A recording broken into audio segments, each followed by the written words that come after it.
Welcome to the Gifts for Glory podcast, where we celebrate and promote men and women using their gifts for God's glory. Know someone who is making an impact for God's kingdom using their gifts, talents, and passions? We'd love to meet them. Send us an email at podcast@giftsforglory.com. That's podcast@gifts4glory.com. And now here is our host, Dave Ebert.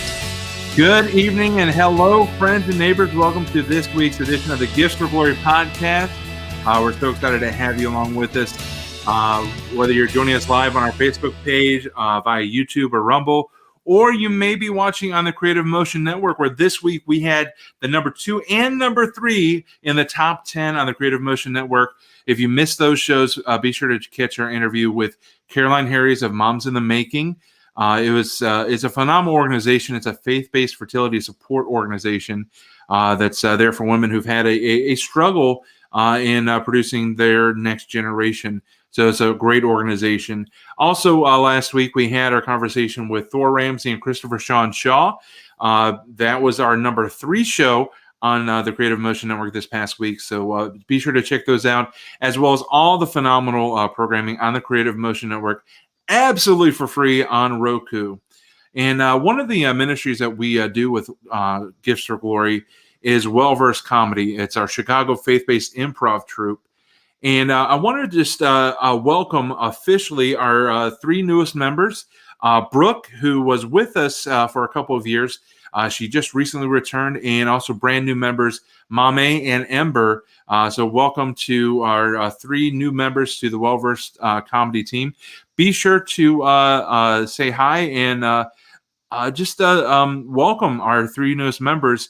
You can find us at Well-Versed CMDY on Facebook, Instagram, and Twitter. That's at Well-Versed CMDY. And drop a note to welcome Mame, Brooke, and Ember to the Well-Versed Comedy team. So let's move into our Devotions with Dave segment. Today's Devotions with Dave segment is coming from Matthew chapter 5, verses 23 and 24. Those verses read out of the NLT. So, if you are presenting a sacrifice at the altar in the temple, and you suddenly remember that someone has something against you, leave your sacrifice there at the altar. Go and be reconciled to that person, then come and offer your sacrifice to God. And it's an amazing thing that Jesus is telling us here. We think that, going to God, giving our sacrifice and presenting our gifts to God is the most important thing. But here Jesus is saying, go get reconciled. If there's something between you and a brother, get that fixed so you can come and present your gift at the altar. Jesus and God, obviously, and the Holy Spirit, they all want us to be reconciled to one another, to work together, to be together, not in conformity, but in unity. And it's so important that Jesus even says, don't make your sacrifice at the altar if you've got something between you and a brother. Go and be reconciled. Go and be healed. And I think it's partially because when you have a rift between you and a brother, when there's a divide between you guys, or you girls, or whoever, you're not able to give that sacrifice out of that pure heart and motivation. And it's so important that Jesus wants us to make sure that we are reconciled with our brother. Now, Paul, he talks in Romans about, in as much as possible, live at peace with everyone. You can go do your duty. You can't force them to be reconciled to you. My wife and I have had some experience with this where we've gone specifically to reconcile with a brother in Christ, and instead of reconciling, he vehemently decided, no, I'm not here to reconcile. We're going to basically what ended up being the equivalent of a divorce because we lost a brother. We lost friends because of that split, instead of being able to come and be reconciled. So it's so important. Jesus made it a clear point that we need to be reconciled, leave your sacrifice at the altar, and be united, not conformed. I think that's a major differentiation, I think is what I'm trying to say, in our walk with the Lord. So that is our Devotion with Dave segment for this evening. Really excited to bring our guests at this time. They host an inspirational and funny podcast is called the Laugh Support podcast. It's a really funny. It's also really interesting to hear the different stories of comedians that they bring on, as well as hear their stories. So be sure to find the Laugh Support podcast as part of the Hot Breath Network, available on all major platforms. So at this time, let me bring in Michele VanDusen and June Bug Colson. Welcome to the Get Your Real podcast. Hey, so good to be here. It's awesome to have you all here. I love the show. I really enjoyed your show with Steve Rivera. Shout out to Gutties. Yes, yeah. What? And then you had Leland Colson on, which was also a lot of fun. You guys have had some amazing people come on, including the hosts. Yes. Well, you know what? I think right now, real quick, I just need to say to Michele, I forgive you. Okay. Because that devotion that Dave just did, I think he changed it up because you get a little time backstage with Dave before we start the podcast. And Michele may have called me a brat like 8 or 9 times before we even got it started. So Dave, thank you for listening to God and making sure that you went with the devotion that was most important to be heard today. And so, yes, Michele, I love you and I forgive you. Am I still a brat? Yes. Because June, you're supposed to leave your sacrifice first. So if you're leaving it unattended, I'm just saying, who's picking it up? This is what we have going on, Dave. Do you see how she criticizes me, Dave? Do you see what's happening here? I see, but I mean, based on the image that you have for the podcast, I'm assuming that most of your jokes kind of go over her head. They do. Wow. Wow. Okay. I'm out. I forgive you, Dave. I feel free now. I think we've learned a valuable lesson. This has now become an after-school special. I wish I was there to hug you, both of you. Dave and the girls. I don't know, but yeah, thank you for having us on. We do a podcast together. What do you think about that? It's a lot of fun. And so how did it get started? What was the motivation? Because I know that you all have worked together, and I know that in many ways Michele has really helped you, June, in your comedy. But how did that translate into starting a podcast? Tell them, Michele. Tell them all about it. That's a great question. So we were minding our own business and just twiddling our thumbs. All right, Lord, whatever you want. And a friend of ours, Joel Byers, who runs the Hot Breath Comedy Network, he was inspired one day and just sent us both a message and said, hey, have you guys thought about doing a podcast? And we're like, and then the banter back and forth, they're like, not really. We haven't really thought about it. Have you thought about it? And we were just chatting away. He goes, this is what a podcast is. You two talking. And we're like, okay. So we started looking into it and realized we might be able to do it. And as we're doing it, no, it's way over our head. Good thing June's tall. Yes. Yeah. Yeah. And, we really did. We brought it to our attention at the time. I was considering doing a podcast, but it was going to be something different. And it wasn't something I'd really dropped the hammer on yet. And as Michele and I talked about it, we both agreed, let us pray about it. Let us see what direction God sends us on this thing. And I remember talking to Michele and I said, I don't want to do a podcast just to have a podcast, and so if we don't have a purpose in it, if we don't have a reason for doing it or something we can both be passionate about, they're not easy to do podcasts. We really have no idea what we're doing 99.9% of the time. Our first couple of, I don't know. If you watch them on YouTube, it's hilarious just to see how we started on Zoom and then we went to StreamYard and the intro and, whatever. But but we knew it was going to be difficult. And I said, if it's not something we can have a passion for, it's not going to last long. We'll probably do 5 episodes and be like, oh, this is too hard. It stinks. But if we really care about it, it'll be worth the work. Right. So as we discussed what we wanted it to be, the name Laugh Support is what we settled on because we realized our friendship was created through laughter and through supporting one another. And it started out with me being called into comedy which is a whole, story in itself that, God called me into comedy. It wasn't something that I woke up and said, I'm going to be a comedian. God said, this is what I want you to do. And one of the first people who supported me was my laugh support was Michele. And Michele, actually, her and another comedian, Dean O'Hare, they stayed up with me till 1 o'clock in the morning at the CCA and helped me edit a bit that I was working on so that I would have the confidence to get on stage for the first time, the very first time.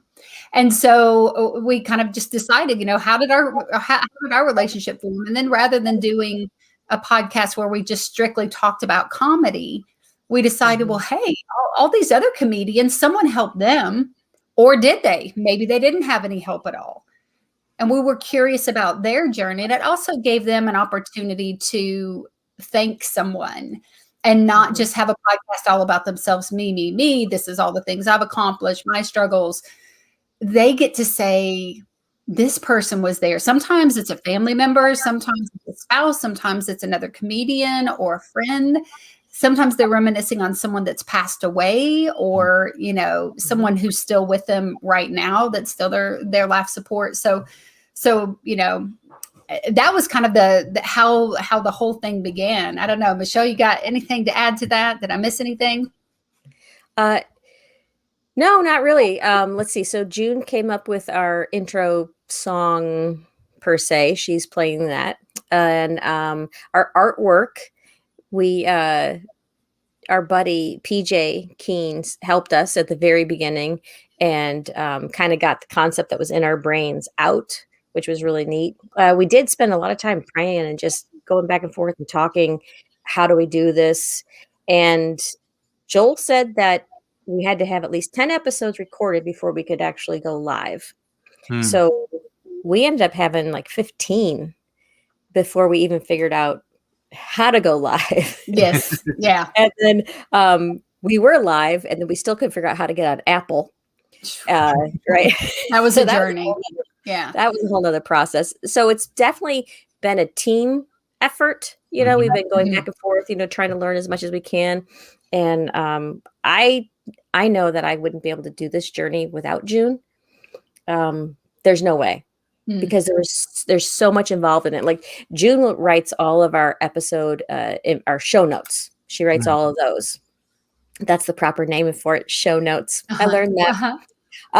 So she writes all those, and when she's not around, like a couple weeks ago, I had to write it.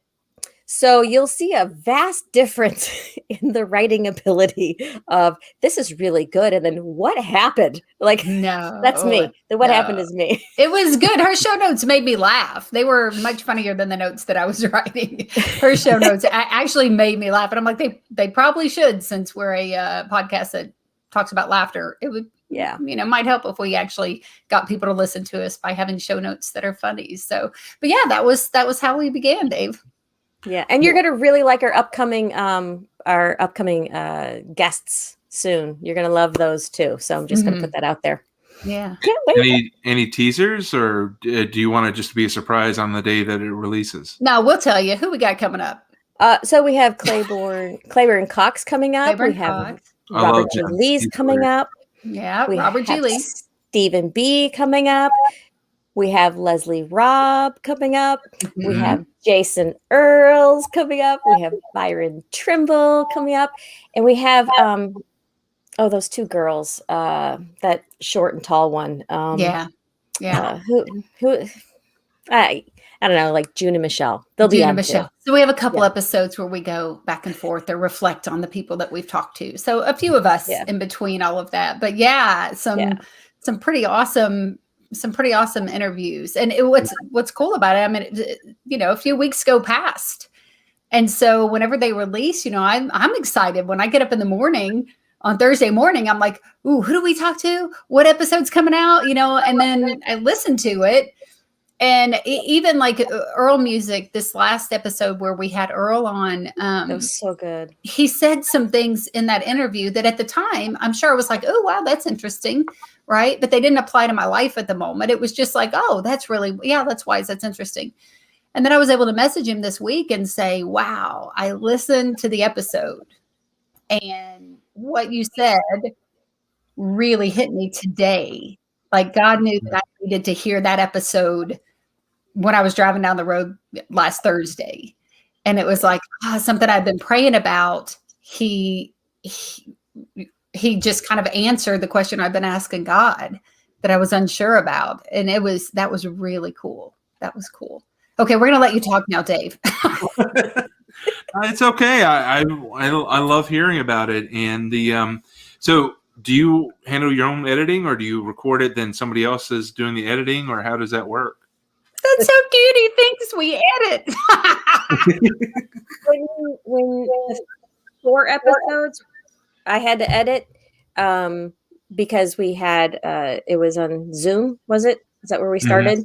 Yeah. I had to edit those. And then we had a couple of episodes where we didn't have any music, so then I had to add that in. But after that, no, what you hear is what you get. That's it. It's whatever we taped, that's it.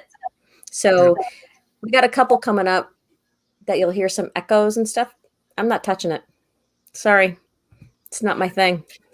Yeah, we say just watch us on YouTube. It's interesting when you see us, and then then listen and give us some grace. It's okay, right? Yeah.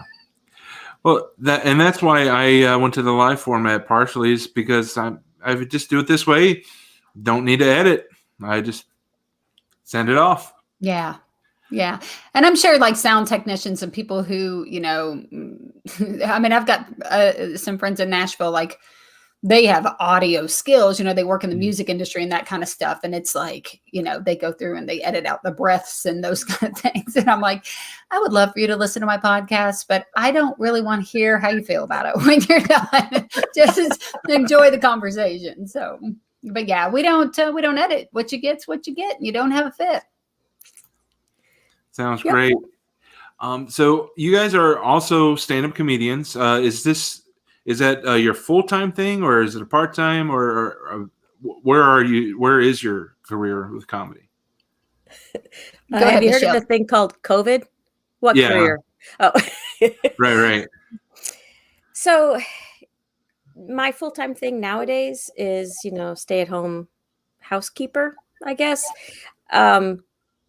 Yeah, it's still a hobby / I'm not making enough money to make it a full-time career. I wish I could, but I'm not there.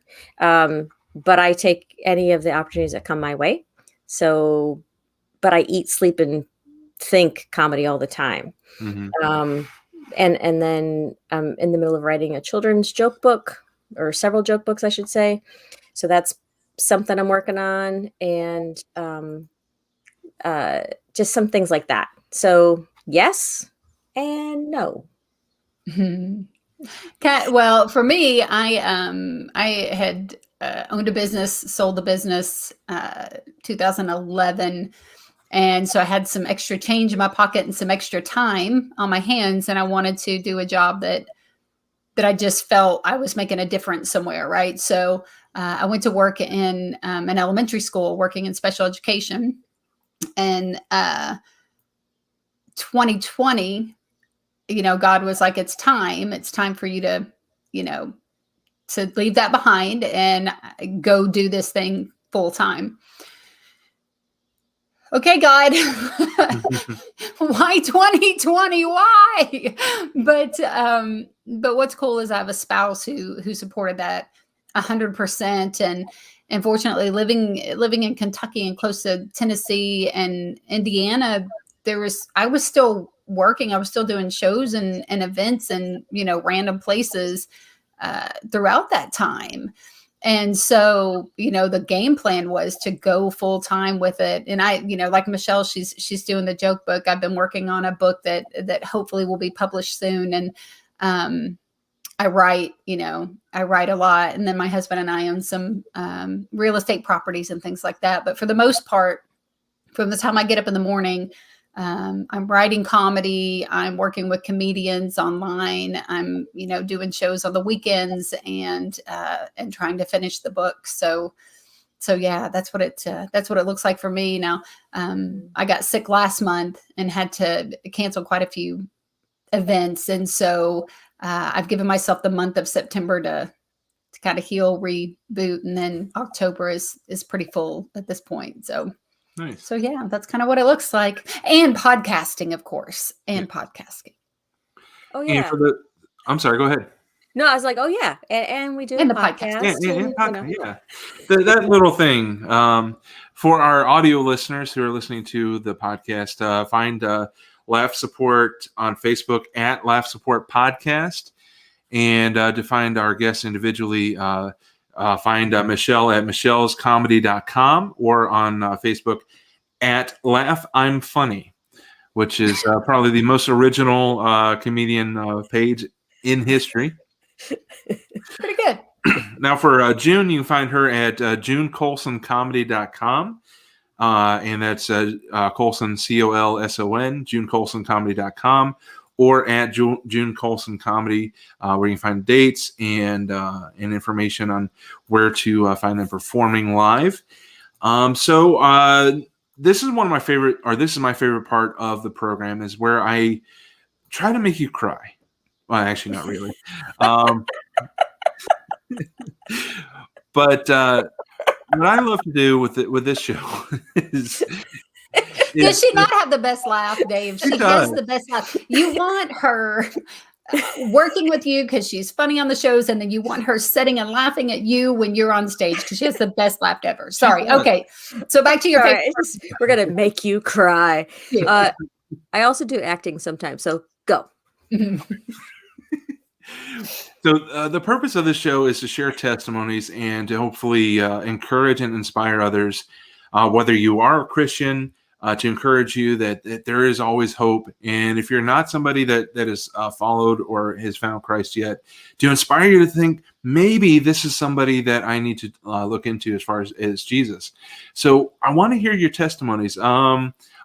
Since it's kind of going clockwise by my window, we'll go with Michele first. Michele, how did... Go ahead. Ask the question. I didn't want you to laugh till you cried. Yeah. Come on, get it together, VanDusen. So, Michele, how did you find Jesus? Was it were you in a Christian home growing up, or was it something that happened later in life? Tell us your testimony. All right. So, long story short, which is going to be a really long story. How much time do we have? Okay. So when I was little, I was alive to God. He was my best friend. I spent all my time. I would play cards with him. We'd play fish, all sorts of fun stuff like that. And then just like Paul talked about, when I was younger, I was alive to God. And then the law came and then I died. And then he became alive again to Christ. And so that's kind of what happened to me. I was raised in a Irish Italian Catholic home. So a family with good morals, and we were considered non-practicing Catholics. So we would go, every holiday, every wedding, funerals, Easter, Christmas, that kind of stuff. That's when we go to church. And then my parents sent us to, I had to go to CCD classes, and that's when the law came in. So I was alive to God up until I had to go to CCD classes. And I remember arguing with them all the time. Like, why do I have to talk to a priest? Why can't I just talk straight to God? I don't get this. Like, it was all these rules that they kept trying to add. And so my carefree love life with God kind of died. And then in high school, I was attending a Catholic high school, because your siblings went to Catholic high school, you're going to Catholic high school too. I was the baby. I should say I'm the baby of the family. So I was in school, like junior year, and God was already wooing me back to him, because I would go to the chapel. I would go to chapel every morning, and I'd ask the priest, how do I know I'm going to heaven? He goes, because you're a good friend. You're a good person. I said, well, why did Jesus die? He goes, well, he died for our sins. I said, so how do I know I'm going to heaven? He's like, because you're a good person. I said, then why did Jesus die? Like every day. Every day this would happen. I'd ask the priest. And so we had CCD, we had religion classes, and we were watching Choices of the Heart. And I don't know if you ever heard that. It's a movie based off of Jean Donovan's life, and she was a missionary down in El Salvador, and Melissa Gilbert played her. And it is a fantastic movie. So this woman is down there working with the nuns, and she gets brutally raped and murdered. And I'm like, everyone around me in the class is just bawling. And I'm like, yeah, that's what I want to do. I want to be a martyr for Christ. It's a weird thing, but that's what I wanted. But I wasn't finding Christ in my environment. And so I know that he was wooing me, and I was trying to talk to him. So my cousins, who happened to be missionaries in Indonesia, I would see them every so often. And I remember sitting in the back of Connie and Jim's car talking about Christ. And it got down to the whole idea of, well, how do I know that he loves me? And they kept talking about, well, he died for you, da, da, da, da. I'm like, yeah, but how do I know it's for me? Like, yeah, okay, he died for the world. Okay, I get that. But me. And I couldn't get a hold of that how much he loved me individually. So I thought, all right, I'll try this Christianity thing. And so for a year, I went to evangelical church. I tried to be a Christian. I gave my life to God, and I'm gonna, And after a year of trying really hard to be a Christian, my parents had a surprise birthday party for me, which they never did. And so it's like my 18th birthday. And I was mean to them the whole night because it was a Saturday night and they knew I go to church on that night. How dare they, legalistic, Catholic upbringing, very legalistic kind of at this point. I'm a Christian. I'm supposed to do this. It's all about works. So how dare you have a party for me? So my friend, she just got up in my face. She goes, your parents love you and they did this for you. And how do you owe them an apology and all this, I should reconcile with them. Anyway, I went back to my bedroom and this is where my life changed. I went back to my bedroom and I stuck my little finger up in God's face. And I said, look, this Christianity, it's too hard. I can't do it. I can't do it. If you want me to be a Christian, you have to change me. And in that moment, when I actually surrendered my will or the way I thought you needed to be a Christian, the moment I did that, instantly, he filled me with the Holy Ghost, with the evidence of speaking other tongues. I didn't know what that meant. What I had at that moment was peace. And I prayed in an Indian language, and I cried and prayed myself to sleep that night. A couple months go by, and I'm doing this every night kind of a thing. And I'm in the car with my friend, and we're driving to this church that we've been going to. It's an hour away, basically, this evangelical church. And we pass another church, and she goes, that's where they pray in tongues. And I'm like, well, if it's of God, what's the deal? What's the big deal? I didn't know. I didn't know what it meant. I didn't know any of that stuff. Anyway, found out what it meant. Got the teaching behind it. And within 6 months, I was in full-time ministry. Wow. So that's kind of my story. And here I am doing comedy. I don't know. I don't get it. But that's really, it's an awesome story to see how God kept wooing you. And that's how God does it. He's relentless. He is a gentleman. He's not going to, I guess Paul might be the exception, but I think Paul could have even still chosen, I'll be blind. I ain't going to serve you. But still, just the idea that he waited patiently, like, come on, Michele, come on. And I love that story. Yeah. Well, and the thing with Paul is he thought he was serving God. He was killing the Christians, but he thought he was serving God because he knew the scripture. He was, the righteous of righteous. He was the head honcho. Like he had all this learning, all this teaching, what I would consider legalism. He had all that. And it wasn't until he had that moment with Christ that God had to change his heart and goes, oh, it's you. Okay. Yeah. And things change. And it took him, 2 years of him studying and getting to know him before then he ended up doing actually his ministry and mission work and things like that. And changed the rest of the world for us. Anyway.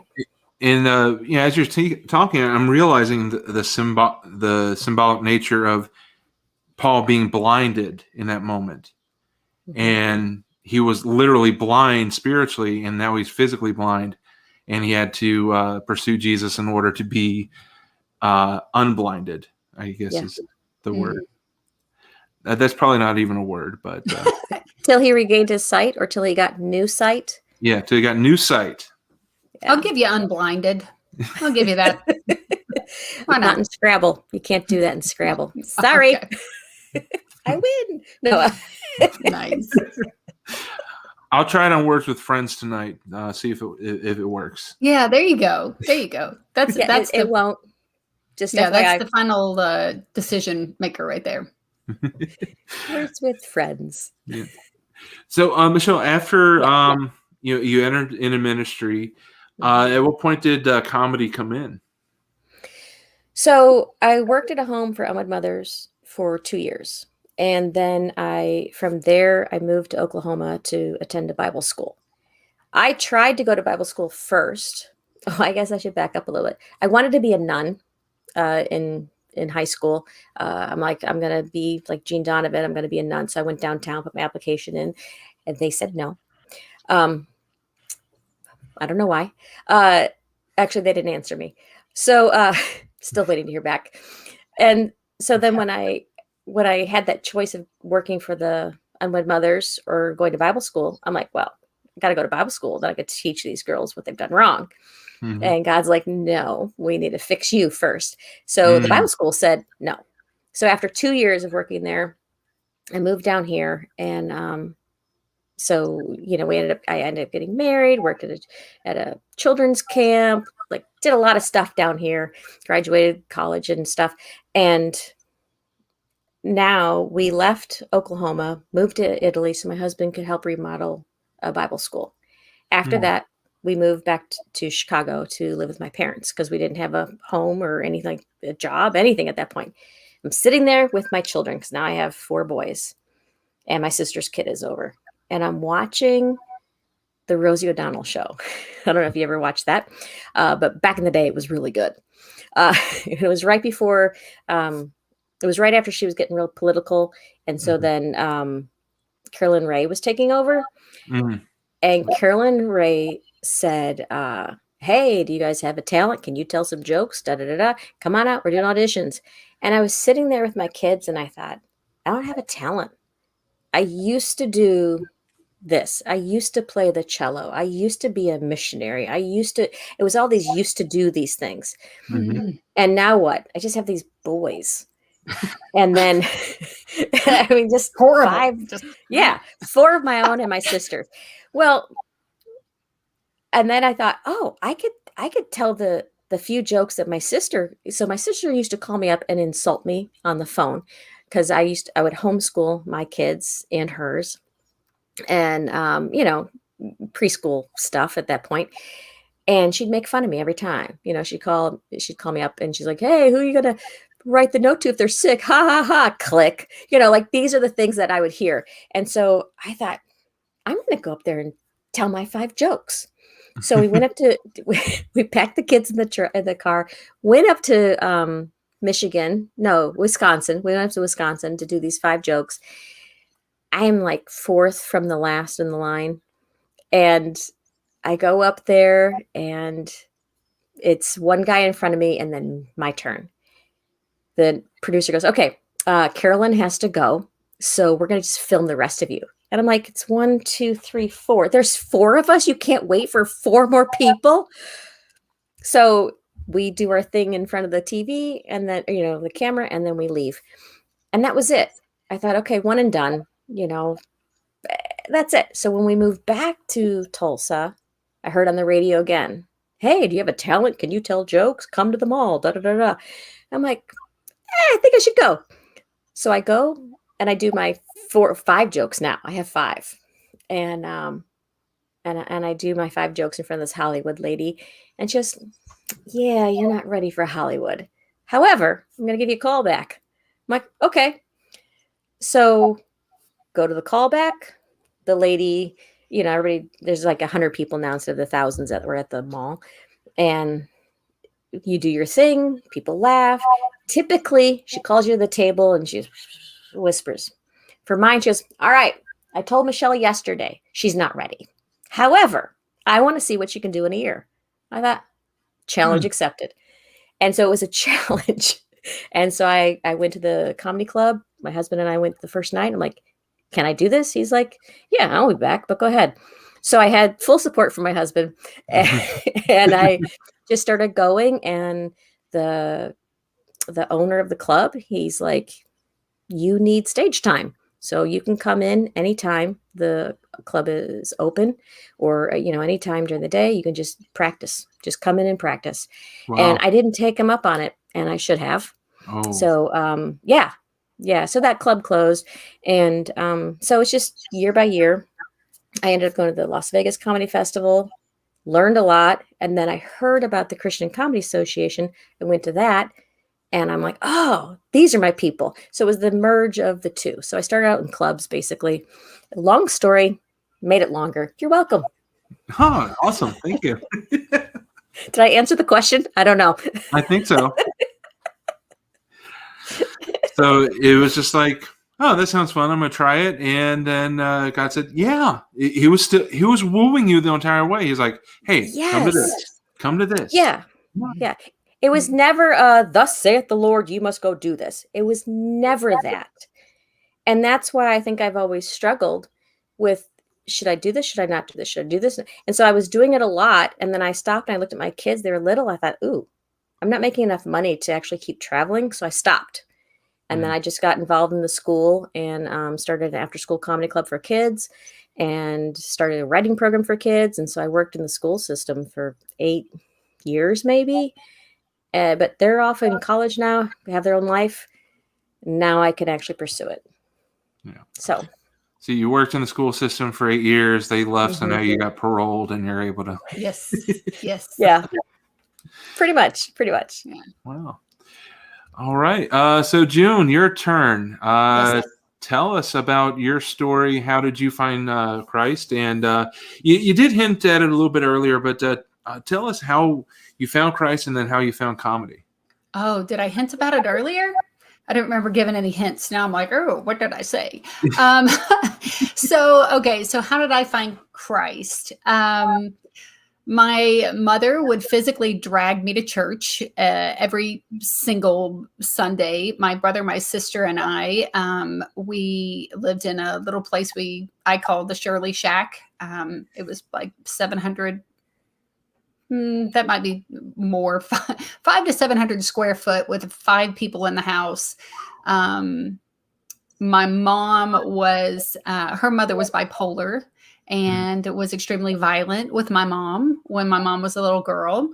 And she was pregnant with my sister when her and my dad got married. And she lived in a big town of Newcastle, Indiana, and married my dad and moved to the small town of Shirley, Indiana, to where, she was the woman who was already pregnant and marrying my dad. And my dad was a bartender and well-known in town for just being wild and drinking and partying and those kind of things. And so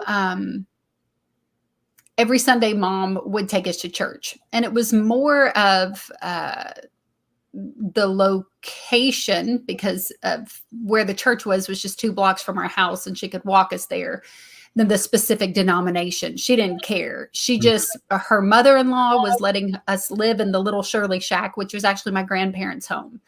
And she was already being judged, right? Mm-hmm. And so the last thing they were going to do is be able to judge her for not having her kids in church. So she would drag us to church.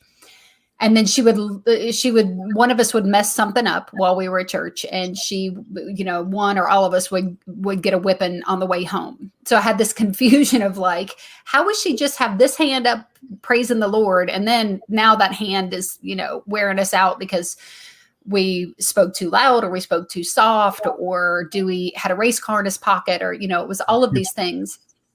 And so I started out really like church was almost a punishment. Having to go to church every Sunday. And then it was unpredictable because we didn't know if mom was going to be in a good mood when we left, or if we embarrassed her when we left. And and those kind of things. But I remember the stories. I've always loved stories. And I had a Sunday school teacher who was a really good storyteller at the time. You know, she was just good about telling these stories in the Bible.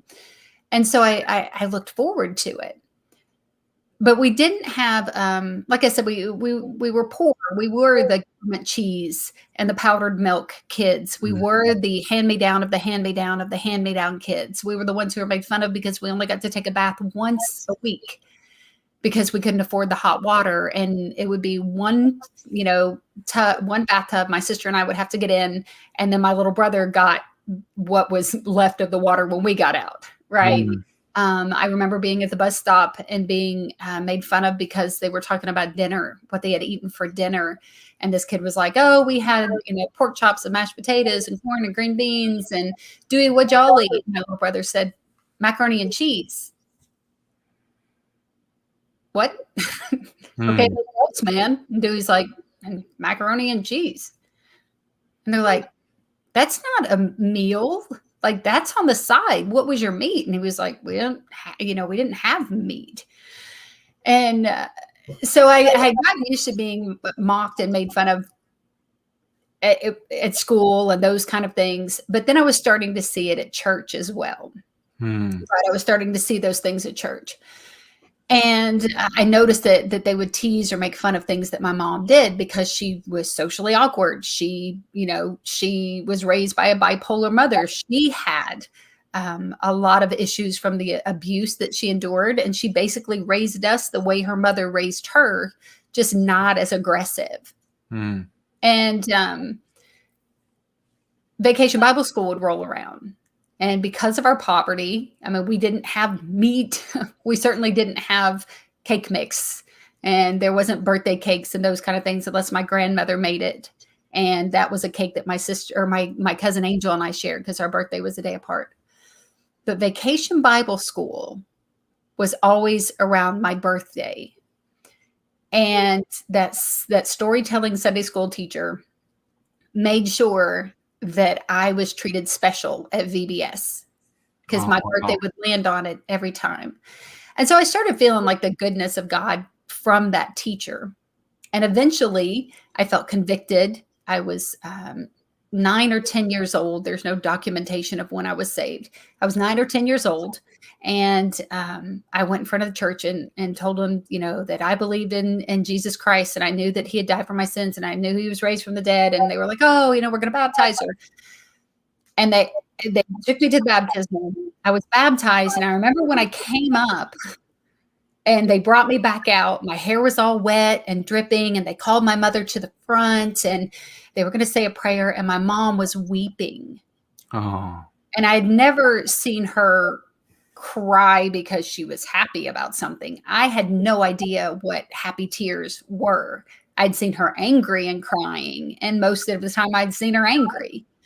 And suddenly she was crying. So now I remember like standing in front of the church thinking, oh no, what'd I do? Oh, is she embarrassed? Is she crying because I got water on the floor? Like, am I going to get beat on the way home? What just happened? Wow. And I remember looking at her and then looking at my pastor and he said, and he read it on my face. And he said, those are happy tears, Junebug. Those are happy tears. And I had no idea those existed. Right. Wow. So I was saved. But then it was like, okay, she's dunked. Hooray. And then that was kind of it. There was no follow-up. There was no mentor. It was like, okay, now just keep listening to the same Sunday school stories they've been telling you your whole life. Eventually, my family moved to Kentucky. And I was already, as a young girl, kind of watching people mock and make fun of my mom. And so I started really struggling. I'm like, I love you, God, but I don't like Christians. Mm-hmm. And I started just kind of pulling back and stepping away from God. Because my dad's an alcoholic and because my mom is the way that my mom is, they didn't pay attention to a lot of what was going on in our lives. Dad was working at the factory, going to party. When we moved to Kentucky, Mom basically went, okay, you guys are, you're 10 years old and you're 8 years old and you're 14 years old. You're on your own. Take care of yourself. I got stuff to do. Right. And so she kind of abandoned us. And then God, in my eyes, he took me away from my Indiana family, the only stability that I had, because our parents were a hot mess. And then my sister had a best friend, and that best friend was ripped away from us, and she moved away. She only moved later on, I realized, like 6 miles away, but she was dead to us at that point because we couldn't afford a phone. Our cars were repoed, and whatever junker we had was just for Dad to go to work. Right. And so I was angry with God. I kept getting more and more frustrated with him. He took away my family. Now my sister finally had a friend. I'm being made fun of in Kentucky because I don't say y'all, I say you guys. I don't talk slow, I talk fast. I don't know what pack at baby over here means. When you pack a suitcase, right? Like I didn't have friends. I didn't connect or make sense anywhere. And then my sister makes another friend. Her family owns a hotel. It was the, kind of rundown, whatever hotel across the street from our house. She became my sister's best friend. The mother became mom's best friend. And my mom finally had a friend. My mom didn't have friends. Wow. And I saw that bond and all of that happen. And then the week before Lisa's 16th birthday, she was killed in an accident. Oh, no. And she was taken away. And my mom's friend was taken away. And so at that point, I got to the point where I'm like, you know what? I know you're there, but I don't need you. I'm done. Like I'm done with you, God. And I really started to get resourceful. I've always been very resourceful. I do a bit in my comedy where I do the McDonald's menu. I recite the entire menu from 1989 as one of my bits. But that was a resourceful thing that I did because I tried out for cheerleader. I was the white trash cheerleader that most of the mothers were ticked off that I even made the squad, but I taught myself how to do a back handspring so that they couldn't say I couldn't be on the squad, because that was kind of the thing at the time. If you could do a back handspring, we'll let you on the squad. So I got my back handspring because I wanted to be on the cheerleading squad because they would give you a coat and a pair of shoes. And my family couldn't afford nice shoes. And my shoes were always being made fun of because your toe would go through the tip of the cheap plastic shoe that I was wearing. And then the soles of the shoe would come off and flap and, all of these things. And all of this stuff that was happening, I was blaming God. And then I finally got to the point after Lisa died that I was like, I got you with me and this is what I get. I'm going to try it without you. And I made the cheerleading squad. I got my jacket and I got my tennis shoes and then we did road trips and they would take us to McDonald's, but I had no money for McDonald's. But then when I memorized the menu and recited it, they would give me a cheeseburger at McDonald's. And so I continually given myself a pat on the back for all this resourcefulness that I had, all these things that I was doing in this attitude of, I don't need you, God.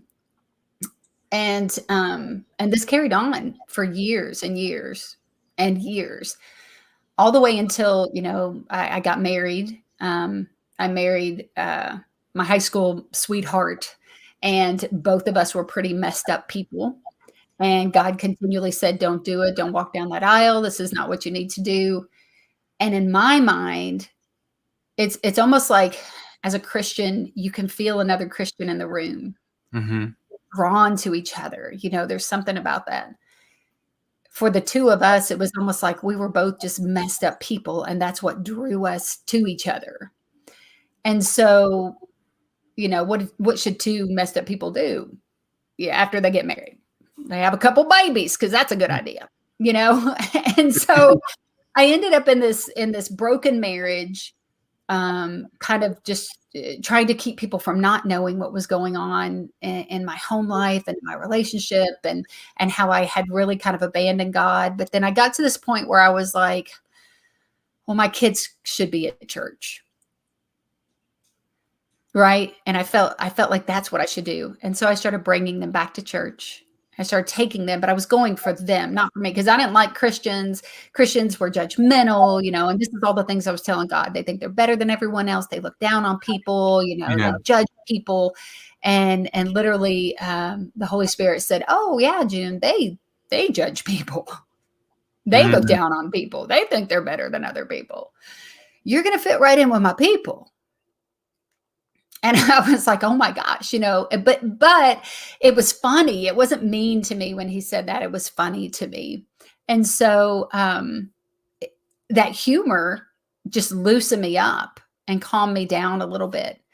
And fortunately, the church that I went to, there was a lot of people there who, it wasn't like the little church that I was at before, where it was like, yay, she's saved, let's walk away.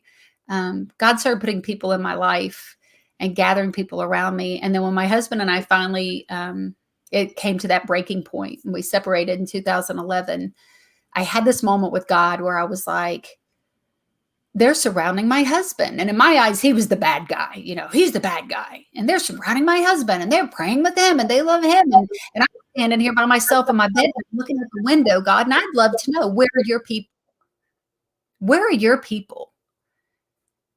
And no kidding, at that moment, my cell phone rang in my pocket. And I looked down and it said Jared on my phone. And see, Jared was a guy who was kind to me in high school, who was a deacon at our church.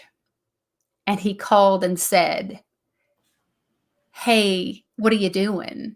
And I was like, I was yelling at God, asking him where his people are. And then you called. And he's like, no way. And he said, I just wanted you to know, that we all love you. If you want me to come sit with you and your husband, I will do that. We're here for you. And so I was saved, to get long story, right, Michele? To get back, I was saved. I gave my heart to God. I believed in Jesus Christ. I truly, had him in my heart. But I walked away from him for a long time. I was angry. I was upset. Later on, I realized all of those things, those resources, the things that I thought I had done for myself. God's like, who do you think gave you the athletic ability to do a back handspring? Who gave you that mind to memorize the entire menu at McDonald's? And a lot of people think it's Big Mac, whatever little short song. It's not. It's like a minute long thing, right? Yeah. But he's like, who gave you that? Like, I gave you that because I love you and I knew that you would need it. And so, praise God, my husband and I, we just celebrated our 25th wedding. Well, actually, we're almost to the 26th wedding anniversary. And it was one of those things where there was a lot of healing. There was a lot of forgiveness. But what happened was, rather than Jason and I focusing, and I'm not saying marriage counseling is not the way to go for people, but for us, counseling wasn't working. What happened was, when we spent time apart from each other and got serious about our vertical relationship, and we stopped worrying about the horizontal relationship, and I saw him just get on fire for Christ. And it was the first time that I actually could tell you what a friend I have in Jesus. He's my savior, but he's my friend. And I had a relationship with him. He was real now. He wasn't just a figure and someone I believed in. I truly had conversations just like you and I are talking right now. I had, I was humbled by him. He was gentle. Like you said, he's a gentleman. He doesn't beat you down. He doesn't make you love him. But yeah, that's how I ended up just where I am now, in this belief and wanting other people to know that I did do it without him, and I've done life with him, and I never want to do it without him again. Yeah. And and it's awesome that what started because your mom drug you to church is actually what brought you back to the Lord, because you drug your kids to church. Yes. Yeah. Yeah. Now, I know that you're very close with your folks still. They've got some really cool nicknames. Yes. Hot Dog and Mo. Hot Dog and Mo. That's my people. Now, have they also found the Lord, or are we praying for them, or where are they? Well, Hot Dog is Hot Dog. He's still doing what hot dogs do, I guess. But my mom, I tell you what, man, I'm blessed with the relationship that I have with her. He definitely softened her heart. After she lost her parents. Actually, we were having a conversation the other day when my oldest son was born. She tells me, she talks about this moment that she offered to babysit him. And she said, and I don't remember this moment, but she'll never forget it. She said, I looked at her and said, you will never keep my kids. They will never be alone with you. And it crushed her.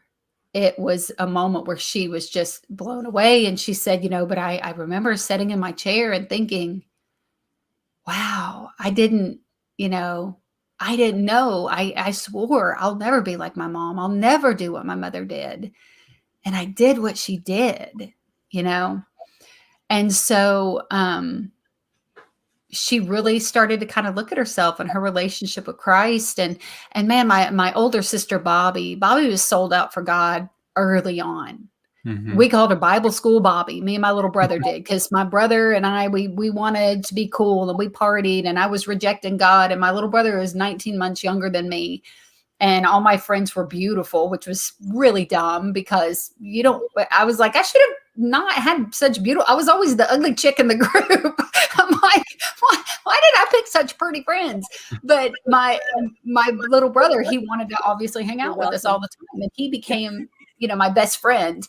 And my sister, because mom was just kind of hands off, like she was just dealing with what she was dealing with. And, my brother wanted to spend all this time or whatever with us. My sister felt obligated to protect us. And she was already strong in her faith when she was a teenager. And so we called her Bible School Bobby, but she was also over the top. Like if we came home and we were laughing, she's like, y'all been drinking. You've been drinking, haven't you? We're like, no, we're just laughing. Like you could, Mm-hmm. But she was an example. She was a constant example. And I saw how her and her future husband, and now they've been married for 30 years, how much they love the Lord together. Like it was the realest example of Christ's love that I had ever had in my life, and my mom was learning from her, and my mom was watching her. And then those words that I said to her made her reevaluate who she was. And then she did become, by the time I had my second child, she watched my son. She watched my little brother's son. She crochets blankets for him. She talks about Jesus. She loves to, go to church. She has a lot of physical disabilities, so she's unable to go now. But her heart, yeah, man, she does. She loves the Lord, and she loves that we have a relationship with him. And the beautiful part is we have real conversations. The book that I'm writing, I was sitting down talking to her the other day, and we have real conversations. She doesn't mind if I share about, our journey, because she praises God for the changes that have been made as much as I do. Hot Dog, I will tell you this about Hot Dog. He's caught himself on fire probably 4 times. He's cut the ends off of at least 2 fingers. He's had 4 heart attacks. He's had cancer. I keep telling him, like, Dad, God loves you so much that he's going to continue getting your attention until you pay attention to him. And we laugh and joke about it. But he was, the last time he had surgery, he made a comment before they took him back. And it's hard to witness to your own family sometimes, right? That can be most difficult. And I told Dad, I said, Dad, I have to know. When they took you away, there was this moment where I'm like, if you died right now, I would not know where you go, right? And I said, do you believe in Jesus? And he's like, yes. And I said, but do you believe who he is and what he did? And basically my dad was like, I know what he did. I know who he is. And Dad told me who Jesus Christ is. And then I found out he had been baptized when he was a kid. And then he shared with me some church hurt and some issues that he had. And then, of course, he was an alcoholic by the time he was 16. And so that wasn't a place that alcoholics really hang out very often, Right. But the beauty was that God gave me that moment with my dad to have real talk. And, is he going to church? Is he praising the Lord? Did he stop cussing? Did he stop drinking? Did he stop smoking? No. But if you ask him, he won't deny who Christ is. And he said, I pray all the time. I talk to God all the time. I'm down here by myself all the time. I talk all the time. And no one would ever think, that my dad does that, but Mhm. you know, the book by its cover, right? Maybe just Right. open it up and ask. So because of how he is, he doesn't get to have the joy here on earth of the relationship that we know Yeah. with Christ, and the less anxiety and fear and those kind of things. But yeah, I truly believe that he was saved, and but I wish more for him. So if you Yeah. wanted to pray, that would be the thing to pray for, is pray for more, less pain, less separation, and a better relationship with Christ, for sure. Wow. That's awesome. What at what point did you step into comedy?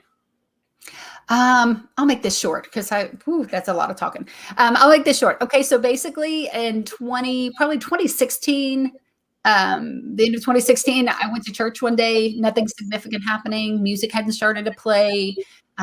We sat down in our pew because we're Baptist. You got your own pew.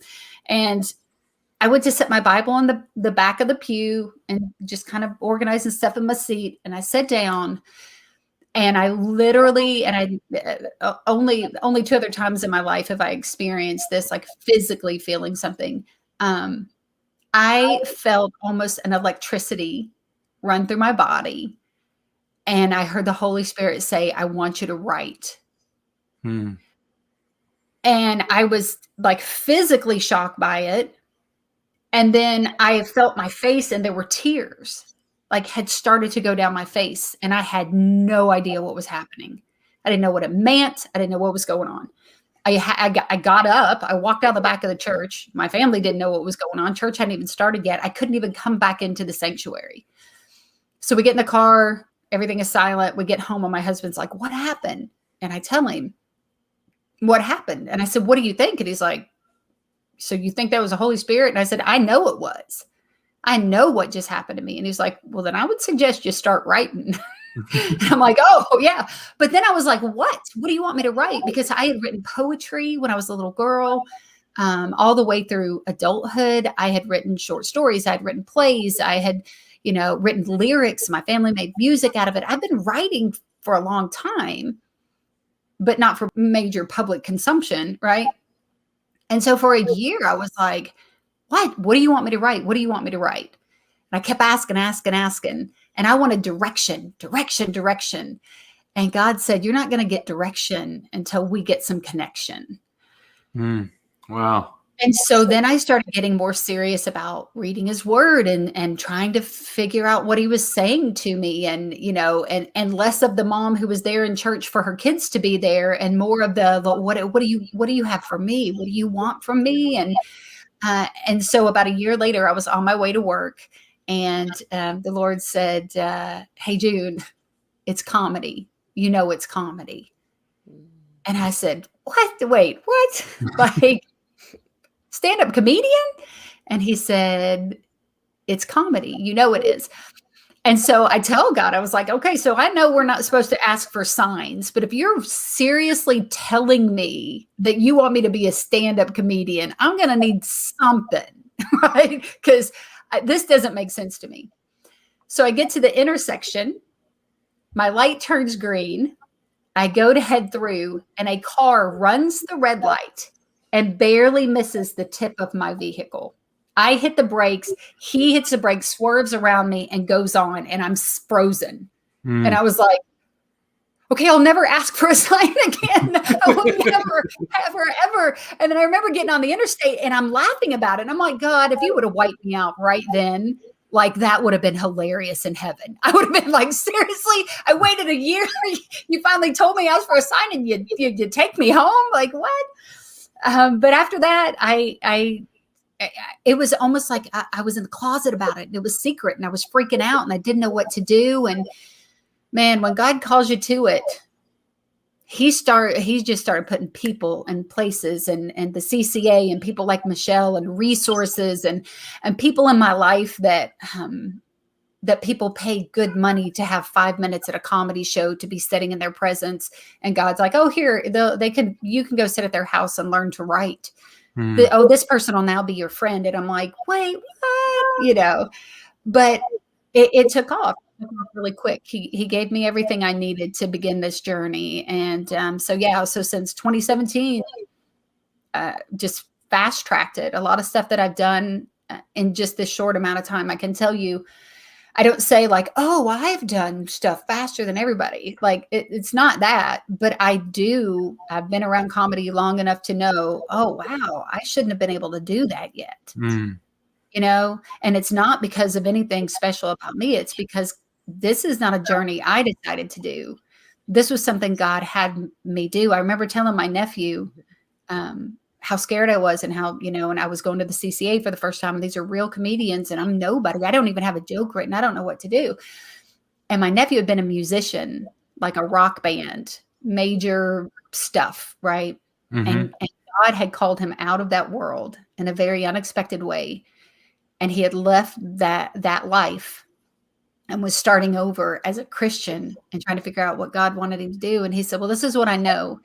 Being in the music industry, Christian music, rock music, it doesn't matter, whoever, whatever. Some people say they're there for one reason and they're really there for another. And he said, the room full of comedians, Christian comedians, some of them might not even be Christians. You don't know. Right. And he said, but what do you have to fear? If God sent you, you're already on the right path. Yeah. And you don't have to be worried about anybody in that room accepting you. And it was freeing. And this was a 20-something-year-old kid. And I was like, wow, you're right. Like if God said go, then even the people in this room that have been doing it for 25 years can't say no. They can't say no. Yeah.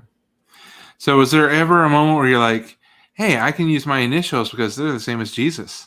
Oh, yeah, for sure. Yeah, that's the only reason why I married my husband. I needed the C for the last name. So that's why we're still together. If he does ever leave me, I'm fighting to keep that last name. So.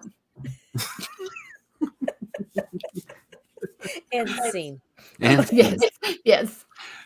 So thank you all for sharing your stories. I'm sure in the way God works is amazing. Your stories are so different yet so similar. There's just, I just love how God works, and the fact that He brought you all together as friends, as mentor, mentee, and collaborators. Really hope that people will check out the podcast, Laugh Support Podcast. It's a lot of fun. You get to know these two, and you also get to know that Junebug loves to give people a sign off, and Michelle's not as big of a fan of that. No, she's not. You got to listen to the Earl music episode though, because Earl just has a way of getting people to do wonderful things.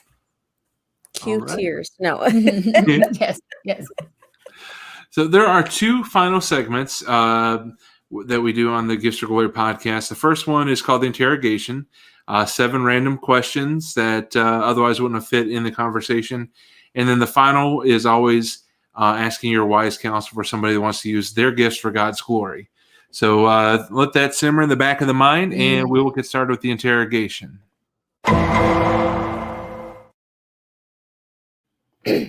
So our first question is, we'll start with Michele, and then June can answer. What is your favorite joke to tell on stage? Any of June's jokes. No, I think my favorite one is the one that God actually gave me, and it's John 3:16, Matthew 2:10, and Mark 3:11. Those are the guys in my Weight Watchers group. They're killing it. Nice. How about you, June? What's your favorite joke? My favorite joke, probably one of my favorite jokes to tell, is it's in a bit where I talk about my kids being extraterrestrial teenagers, and I say, they've gotten so big now I can no longer break them up when they get in a fight, but I have figured out if you can't beat them, you tase them. Yes, I love that one. but I think the tags are what I like the best. And I say it's okay. You only have to do it once. Plus bonus, my son Trey no longer stutters. Yes. I just like saying stutter with that Southern accent. Stutter. Question number 2. At the end of a bad day, what do you do to decompress? We'll start with June. Oh gosh. Right now, especially about 9 months out of the year, it's my back patio. We've got a swimming pool out back and just comfy furniture and a TV and I love to at night just sit outside with my husband and you can hear all the crickets and we live on a ridge behind the ridge or whatever. And so it's just that it's almost like you're camping. It's just that sound outside. So any night that I can just go and sit outside, that's what I do. So what are those things that the bugs that light up? What do you call those down in Kentucky? We call them lightning bugs, but some people call them fireflies. Nice. Yeah. All right, Michele, what do you do at the end of the day, at the end of a bad day to decompress? That is a great question. When I have a bad day, I'll let you know. No. Probably chocolate would be my guess. I do like watching the Hallmark murder movie channel, mystery movies, just because. I do love a good cup of hot water. Sometimes I'll put lemon in it. Sometimes I'll put tea in it. And now that my husband actually has enclosed our back porch, I can sit out there too. So it's screened in, and that is nice to sit out there. All right. Question number 3. Michele, what keeps you up at night?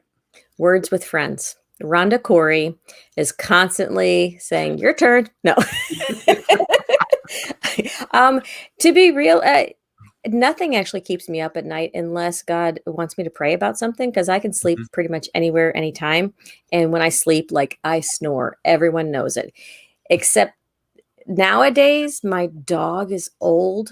And so my schedule has changed because she no longer knows day versus night. And I don't want my husband to have to get up to take her out and stuff.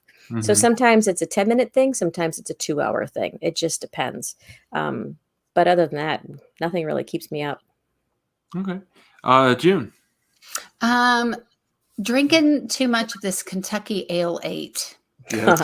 Then I have to Ale run 1. to the bathroom. No, I saw you with some Ale 8. My son tonight actually got me Chick-fil-A and brought me home one of these ginger ales. And so I was like, that's perfect. No, everything keeps me up at night. My mind, Michele and I, if you listen to the podcast, you'll hear me when my attention deficit kicks in, I call her Addie and I'm like, Addie, bring it back in. But that's the time that my mind goes the most wild. I just recently started documenting my dreams. The first night that I documented my dreams, I had 9 dreams in one night.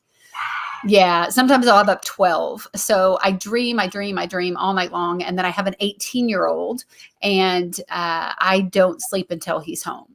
I just can't go to sleep until he's home. So between that, my husband snoring louder than Michele, I can't room with Michele at all. My husband snoring, my mind's going insane. I'm waiting to hear the garage door close and know that my 18-year-old's at home. I hardly ever sleep. Wow. All right. Question number 4.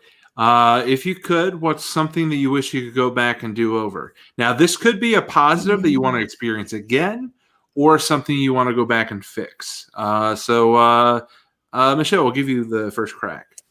That is a great question. All right. So if I could go back and have a do-over, to be bold enough to finish a question that I went to ask a minister one time. I called his name. He turned around and he looked at me. I was like, have a good night. Because I didn't have the boldness to ask my question. And I think I would go back and do that. That, or I wouldn't have had that second dessert. It's one of the two. So what was the question, or is that something personal not to be revealed? So at the time frame, I used to deal with major migraines, and I wanted him to pray for me, and I wasn't bold enough to ask. Gotcha. All right, June, what's something that you'd go back and do over, whether it's something you want to experience again or fix? Oh my goodness. I don't know. That's a tough one. I have that mindset of like, when it's done, and we're moving on. So I can't imagine. I don't know. It's one of those, I guess, because my son just started graduate school, and my other son just turned to 18, and I don't know if there was just one more time, if I could go back in time to just have that moment where you walk in the house and the little ones run up and jump and they yell, "Mom," and they're so excited to see you, and just to have that intimate moment, because now, they both are big and strong and cool and whatever. Nobody gets excited when I walk into the house. They don't run and hug me. So I think if I could just, as a mom, maybe have that moment, just a little snuggle for my boys again. All right. Next question. With whom do you most identify in Scripture? We'll go with June first. Oh, dang. Okay. So I needed this ahead of time, because one of the things when God called me into Christian comedy, I said, "Lord, I remember stories from the Bible, but I can't quote stuff." And I don't know, maybe that donkey the guy with the bee. Yeah. Balak and Balaam, or, I'll mess up their names, but maybe the donkey, because a lot of times I feel like that's what's going on in my life, where I'm like, y'all stop. No, guys, I live with all men and there's boys here all the time, teenagers, my house is just overrun with testosterone. And every time I'm like, don't stop, danger. And then I feel like I'm getting beat up, so I don't know. But for whatever reason, when I first really started reading the Bible, which was not long ago, because it just was what it was. I got whatever bits and pieces. I didn't even know that people actually did that they really read the Bible and people really prayed for you. But I remember reading about Gideon, and I feel like Gideon was the dude that was just like, "Not me. No, wait, no," and I felt I related in that story at the time that I was doing that to God. I was like, I'm not the person you want. And, so either a donkey or Gideon. How about you, Michele? Well, she took my answers. Remember that lion that David killed? No. Just for the first half of my life, I think I was a Martha, just doing. And then when God got a hold of my heart and softened it, I think I became a Mary, where I can just sit with him. And then, of course, Peter, because he just says stuff and doesn't think about it and just blurts things out. That's definitely my ministry tone. Just blurt it out and go, "Oh, well, there it is." Okay, what's the cat's name that's meow? I love how Dave is very discreetly like, "Sweet kitty, get out of here." Earlier, I saw its little tail, but it looked like you had a tail. So I was like, okay, either he has a cat or something very strange just happened. Or a monkey. That's why I only shoot from here up, because, I know that's my wife's cat, Trooper. I'm married into 3 cats, and I have not filed the adoption papers yet. Yes. She's wanting me to, but I'm like, they're not dogs. So yeah, that's Trooper. He's very nosy and very noisy. That's okay. I like it. Yeah. What a trooper. Yes. All right. Question number 6. Who is the coolest or most inspiring person that you've met? We'll go June. Oh, no. I like to have time to think. Coolest. Probably Michele VanDusen. That's right. She is. She is super cool, and she's really inspiring. She you could say like whatever, some celebrity that I've met, but none of them inspire me like Michele does. So realistically, people like her and Rhonda Corey, so many of my friends from the CCA, those are the coolest and most inspiring people in my life, not a one-time encounter with a celebrity. And you really just said that to make her feel really guilty for calling you a brat before we went on air. Yeah, this is true. Yeah, she wants me to say that about her now, and no. Most inspiring person I've ever met, I would definitely have to say Patsy Caminetti, because I spent 2 years under her tutelage at a prayer school, and that was the most inspiring thing for my life. at the time frame that I needed it, because I'm still living on those principles that I learned. Basically, she's a woman of God that says, "Oh, you don't know who you don't know God? Here, let me introduce you, and we'll just bring you to his throne room and say, okay, talk to him." Like, doesn't stand in between you and God. Oh, you don't know him? Here you go. Boom. It's so inspiring. And then I actually would have to say, June, because I was telling you earlier, June, that I love how God uses you and how you see people through his eyes, where other people right away judge, and you pause, and it's like you listen to what he's saying, and then you see them the way he sees them. And to me, that's very inspiring. Oh, that's so sweet. Except for I'm hung up on the fact that you said tutelage. It's a real word. That's just a funny word. The tutelage. The tutelage. I've been under Michele VanDusen's tutelage. No, you haven't. Okay. I love you, Michele. I'm sorry, Dave. I'm sorry. Get it together. Be mature, Addie. So the final question of the interrogation is, this may be hard. Pick 4 comedians to do a tour with. Who is on your dream tour? Whoever wants to go first, take it. All right. That is a great question. I don't know. June, who you got? I'm thinking like really right now in this moment in my life, like a really fun tour, I think would definitely be myself and Michele and Rhonda Corey. Yes. Yeah. For sure. And man, we have so many amazing comedic friends. Yeah, this question's unfair. It would definitely start with the 3 of us. And then you could probably pick 45,000 people to fill that last spot, We could get a token mail. I mean, I think so. I think, then somebody. Yeah. Like Dave or somebody. The ladies and Dave. That's what we would do. Dave and the ladies. Actually right now I'm actually in the process of creating a tour with Dina O'Hara and Nicole Miller and myself. We're going to be touring local churches here in our area. Okay. Because it, girls' night out kind of a thing. She Laughs is what we're calling it. And we feel like it's time for women in our area to have a chance to kind of just breathe for a minute, laugh, and then get back to all the pressure that's been happening in our world. I love it. That's awesome. Great stuff. If you guys do a tour with Rhonda Corey, it could be the Talk is Cheap all on Laugh Support tour. Yes. That would be awesome. That would be awesome. That's name. Life support. All right. So the final question I ask every interview is for anyone that's wanting to step up and use their gifts, their talents, their passions, or even their experiences, all for God's glory. What is your wise counsel? Tell Michele. No, you go, Michele. You're wiser than me.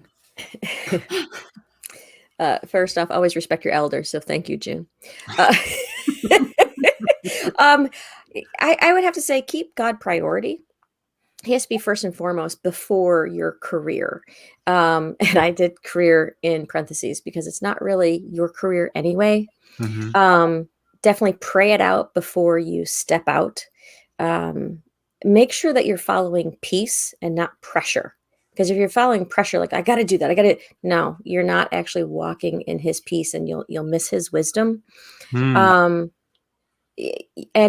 you also have to know that when you're in a situation, and whether the crowd is a big crowd or a small crowd, you're not playing to the crowd. Your audience is God. Your audience is God. And so it doesn't matter if there's one person or 100 people or 10,000 people. You're there because God put you there. Be good at your craft. Be good at your craft. That's just flat out. That's wisdom. That's right there. And there's no shortcuts. There really isn't. There's absolutely no shortcuts. You have to go from step to step to step. Now you can do those steps quickly, Mhm. but you have to hit every single step. Yeah. I mean, you can't, there's no shortcuts in that. And the last thing that I wrote down was it's easier to steer a moving car than a parked one. So you can't just sit there and think, oh, I'm going to do this, that, and that, and that. But then no, you're not doing any action. You have to take that first step, because God could have called you to do something. And if you don't take that first step, he can't do his next step. It's a partnership with him. Mm-hmm. So there you go. It's good stuff. Nice. All right, Nice. June. All of what Michele said. Don't do that. When I was thinking about it, I was thinking about one, be wise about who you're taking advice from. You know, the world can't give us advice for what we're doing. People who don't follow Christ can't give us advice for what he wants us to do with our gifts. I also think you shouldn't surround yourself with yes people, a good core group of people who don't always agree with you. Michele and I were talking about this with our podcast, that we don't always, literally, we don't see eye to eye. I'm 10 foot tall and she's little bitty and small. But I see your belly that's button. There's a lot of okay. lint there. A lot of lint. But you know, when you surround yourself with yes people, you don't always get the truth. You just get what someone, thinks you want to hear. I think definitely honor God with your gifts, and know that he is, how you honor him and what you do with the gifts that he's given you and called you to use. That's success. Not how many clicks, not how many likes, not how many followers. If you're doing what he said to do with your gift, if it's in a nursing home for people who might not even remember their own names and their family, it's just as successful as somebody who's on a stage with 20,000 people cheering on their name and paying money to have 5 minutes of their time, And then the final thing, the thing that I keep on my desk, because sometimes, a lot of times, well, actually, I'm going to do two final things. A lot of times, you'll be in this journey, and like Michele said, the parked car, you'll feel parked, and you'll feel like this. I'm trying to do what you told me to do. For me, in 2020, I walked away from a full-time job to do comedy full-time. Right? Actually, 2019 going into 2020, and then what? I didn't know what to do. And so I keep on my desk, you can't see it, probably, can you? But this little verse, it's Philippians 1:6, he who began a good work in you will carry it on to completion until the day of Christ Jesus. He called me into doing comedy. He brought me these friends, and he's not going to leave me. He equipped me. He gave me these things. And it says he'll complete it. He didn't start something with me and go, okay, haha, I was kidding, and walk away. He'll complete that. And then the final thing I would say is, I remember being at a thing called SheCon with K. Dodd and Lisa Mills. And I remember they kept saying, submit it to the house, submit it to the house. I didn't know what that meant. I was like, what is it? What are they talking about? Submit it to the house. And they were saying to share what God has called you to do with your church, with your home church, and have them surrounding you in prayer, that it's critical that they surround you with prayer. And I knew my church was kind of like, comedy. Okay, that's interesting, June. I didn't understand how important it was to have Christians praying for you until the first time I used my gift. And it was a great moment. And it was a special event. I was filled with joy. And by the time I got to the car, I was surrounded by words that were not coming from God, but coming from the enemy.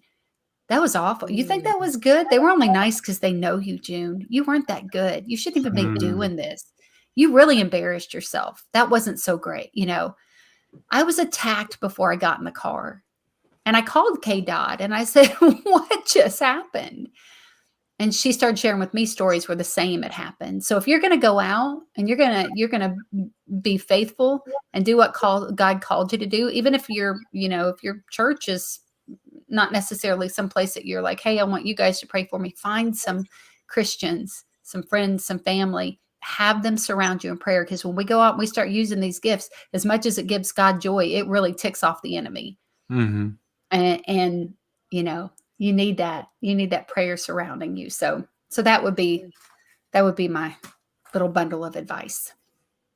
Good stuff. Thank you all so much for being on the show. It's been great. You guys are phenomenal. I wish we could hang out in person. I know that Chicago, Tulsa, Kentucky, maybe someday, maybe we can do the three ladies in a Dave tour. Maybe that would be awesome. That'd be awesome. But for those watching, we want you to make sure to find them at Laugh Support Podcast on Facebook. You can find June at JuneColsonComedy.com or at June Colson Comedy on Facebook. And then find Michele at michellescomedy.com or on at Laugh I'm Funny on Facebook. Ladies, it's been a blast. I appreciate you coming on. And I want to remind everyone, join us again next week. We are going to have the director of Vindication. Season 2 is coming out on September 1st on PureFlix. The night before, we're going to have the director, Jared O'Flaherty. He's going to be a part of the Gifts for Glory show. So be sure to tune in. Come with your comments and your questions. We'd love to have those. And we talked about Nicole Miller just a moment ago. She's chiming in with some hand claps. So, Nicole, thank you so much for tuning in. I love the superhero outfit in your profile picture. That is awesome. So join us next week. Nicole, thanks for tuning in. One day I need to get Nicole on here. Talk about Crayola improv and other comedy stuff. So, ladies, thank you again so much. We will talk to everyone again next week here on Gifts for Glory.